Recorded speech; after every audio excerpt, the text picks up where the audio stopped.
A meteor containing element 115 crashes into the Rising Sun facility in Japan. Division 9 and Group 935 research and experiment with this element only to create a horde of the undead. This dark, desolate swamp would be referred to as Numa, Japanese for Swamp of Death. Numa marks the beginning of the ultimate storyline. The four original characters, Dempsey, Richtofen, Takeo, and Nikolai, teleport from the Doris facility to Numa to recover Richtofen's diary. For Richtofen, this was step one of many steps to achieve his grand scheme of ruling the world. He would swap souls with Samantha and control the zombies through a ether, and his three allies would tag along with him to fight off the zombies to achieve this. Numa is undoubtedly one of the most important maps in the zombie storyline, but is for some reason severely overlooked. Everyone seems to acknowledge its significance, but when discussing with each other what our favorite maps are, this map never pops up. It never makes a top 5, a top 10, hell, even a top 15. This always seems to be very, very low. And I understand that it's a World at War map, it's very primitive, and there isn't much to work with, but other World at War maps seem to be discussed far more frequently than this one. I ran a poll on Twitter asking you guys what your favorite World at War map was, and of course, Doris ran away with it. It's my favorite and a lot of yours as well. But I expected a slight increase with each map, but it turns out that Numa essentially tied for dead last with the most primitive map ever in Noct. And a lot of the replies were people saying Numa is slept on, it's underrated, and that got me thinking, it possibly is the most underrated map ever. So today, we're going to analyze Numa and bring some light to it. Real quick, definitely follow me on Twitter if you want to participate in polls like this, because they do shape videos like this. Every Sunday night, I post an analysis of a zombies map, so definitely subscribe to keep up with that, and leave a like if you want more of these. Like every World at War map, the atmosphere is spooky. It has its own sort of eeriness to it. Baroque is the scariest map ever, Nocturne Tone is just below that, and even Doris, with all the research that's going on there, is disturbing. Numa's atmosphere is terrifying as well, whether it's the bloodstains all over the walls, or the maggots crawling all over the ground, or the fog surrounding the entire area. This zombie-infested, bug-infested, dark, and foggy swamp is innately scary to us. Not to mention, it's in a remote location far away from the rest of society, making you feel isolated. When you walk around this map, you feel death, and if a developer can achieve that, they've done a damn good job. This environment was also a breath of fresh air. Every other World at War map took place in Germany except for Shino. It took us to a unique location and gave us a new vibe. The wilderness gave us a new perspective on what zombies could feel like. Seeing the zombies submerge from the water and protrude out of the mud made me feel very uncomfortable. In terms of atmosphere, Numa did just as good as any other map. It distinguished itself from the rest of them. And along with that, the map design was special. Instead of being just a building, it was a central hut that would branch off into 4 different sections of the map. You had the doctor's quarters, the comm room, the fishing hut, and the storage hut. Aesthetically, they were very similar and just about the same size, but they varied slightly in terms of the different pathways you took and the designs of the hut in each location. Each of these 4 locations had something unique about them that made you want to go there. For example, the comm room is the easiest to train in. The fishing hut has the flogger, which was very effective for high rounds, which I will get to later. The doctor's quarters had the new transportation system in the zip line, and the storage unit had the actual meteor that crashed. But most importantly, what made each location unique was random perk spawn. Instead of the perk-a-cola machines being in distinguished locations, they would alternate through each game. One hut would contain double tap, another one would contain jug,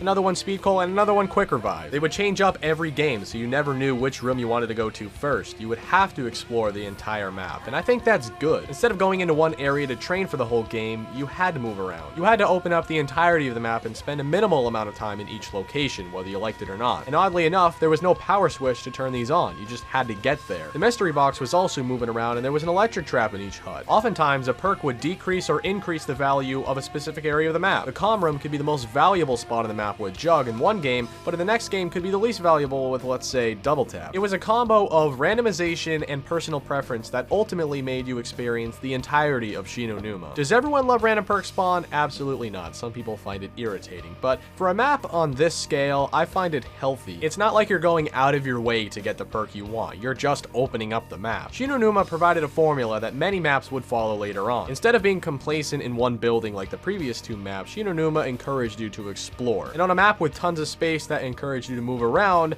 naturally training would become relevant. Running around and hoarding up zombies would become a bona fide strategy. Back in 2008, not many people were doing it, but eventually it would catch fire, and this is where it started. A new method of survival became possible on a map like Numa, whereas previously, you had to camp. This innovative design and unique atmosphere made Numa stand out from the rest of the maps. Now that we've discussed the design and the atmosphere, let's talk a little bit about the raw gameplay. We still hadn't uncovered Pack-a-Punch quite yet, but we had the next best thing in a wonder weapon called the Wunderwaffe DG2, the first genuine wonder weapon. We had the ray gun in the previous 2 maps, but admittedly wasn't very good with the splash damage. And the ray gun's damage wouldn't take too long to drop off, but the Wunderwaffe was an infinite damage wonder weapon. You shot an electrical charge at a zombie which would then link to others in a chain of electricity. This could kill zombies up to any round you ever got to, which now we're very familiar with, but back in the day when this first released, it was mind-blowing. Carrying around this gun was like carrying around Zeus himself. You were a god walking amongst men with this wonder weapon, and when you got it out of the mystery box, it was the single greatest feeling ever. Instead of sitting in a corner blasting your ray gun as long as it would last, you could now run around and shoot the Wunderwaffe, which was a brand new friggin' concept. Along with the first wonder weapon ever came the Flogger, which was just badass, man. I mean, this thing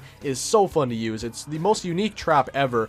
I would try to explain it to you, but it's simply too difficult to put into words. It's just so satisfying to see the zombies run through here and just get blasted. I mean, God, these 2 new methods of killing zombies empowered you. It made you feel bigger and meaner than you ever were. You went from defending yourself from the zombies to attacking the zombies. At this point, we were becoming comfortable. Killing zombies was becoming easier until about round 5, 6, or 7, and you heard this.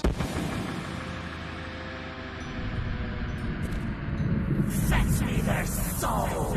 I fear no dog! Of course, after playing zombies for a decade, hearing this is no longer alarming, but hearing it for the first time, bricks were shat. I mean, when I heard this noise for the first time, my heart dropped. I had no idea what was going on. And then I saw hellhounds sprinting after me. These giant beasts, in World at War at least, were actually pretty tough to kill, and they were super fast. The first boss zombie ever was introduced on Shi No Numa. When the sky became bright and the map became silent, you knew that the hellhounds were coming up. If you managed to survive through the wave, you were rewarded with a max ammo. Again, in 2019, this is a very simple concept, but back in the day when it was first launched, everyone was alarmed. Hellhounds set the standard for boss zombies in future maps. In fact, when referring to most boss zombies on most maps, we use the Hellhound trademark, if you will. We call it the dog round. Fighting off these dogs was legitimately terrifying, but you were rewarded for your efforts. Playing this map in my dark room as a young boy, very late at night, was terrifying. I definitively remember one time actually shaking. Something as simple as Hellhounds added so much to Shi No Numa, and it was so revolutionary. Now, of course, there are 3 different versions of Shi No Numa. You have the classic World at War version, then you have the Black Ops 1 remaster, and then the Black Ops 3 remaster. So when talking about the gameplay and the difficulty of the map, it is inconsistent and it varies. World at War Shi No Numa is the single easiest map of all time for one reason, and that's because there was a cap on how many zombies can spawn in per round, and that's 24. So essentially, 1 or 2 Wunderwaffe shots can end a round, and getting a max ammo every 5 rounds assures that you're going to have pretty much unlimited ammo, therefore unlimited rounds. Black Ops 1 is definitely the most difficult version of the 3 because it took away those problems in World at War. It added Mule Kick, but it was very difficult because you'd be running out of ammo much faster. In the Zombies Chronicles version, you had the Wonder Fizz machine along with the Ray Gun Mark II, and you could pack a punch guns and everything with Gobble Gum, so it became infinitely easier. In terms of raw gameplay, it is a fairly challenging high round attempt, but because of the glitches and the Gobble Gum and the double pack a punch and all that kind of stuff, it was watered down to a pretty mindless high round attempt. So I would say if you want to experience the real Shi No Numa, I'd play the Black Ops 1 version because that's the most difficult version. World at War is simply too old and buggy, and Black Ops 3 is too advanced and has too many overpowered features. Black Ops 1 is definitely the experience you're going to want. But largely, amongst all 3 of them, they all share the same atmosphere, the same vibe, and the same terrifying concept. Shi No Numa innovated. Shi No Numa is simplistic and easy to understand. Shi No Numa is challenging in some respects and easier in others. Shi No Numa is unique. The atmosphere of Shi No Numa stands out. Aside from the obvious glitches, it checkmarked everything it was going after. When anyone explains to me why they don't like this map, it always revolves around the atmosphere, which I totally understand. It's not for everybody. Everyone has their own personal preferences and their own play styles, and for some people, Shi No Numa does not fit that. And if I'm being honest, it probably doesn't make my top 10 list, but I think this map is very underrated, and I think it is the most underrated map in Call of Duty Zombies. It reinforces a lot of what we like about zombies in a very old-fashioned way, and that's what I enjoy. I know a lot of people out there don't particularly care about this map, and World rolled their eyes upon seeing the title. Numa is a very divisive map. If I ran a poll right now, about 50% of you would say you like it, and another 50% of you would say you don't. I think if we look at this map objectively, it is definitely not a top 5 worst map ever in terms of design and atmosphere and all that. And I know there are some other underrated maps. I know Nick Zara made a video about Die Rise being the most underrated map, and that's all fine and dandy. But I've noticed that when talking about maps, this one always gets skimmed over or just doesn't get enough discussion. So here's your discussion. Guys, let me know what you think of Numa down below in the comments section. Of course, leave a like if you want this going forward, and subscribe so you don't miss it. Also, big thanks to Claystar for some of the World at War gameplay. He's a lifesaver. Check him out. His link is in the description. Doris is going to be the next episode, so definitely stay tuned, man. You're gonna enjoy that. I've got to go, so see ya until the next video. Peace out, dude.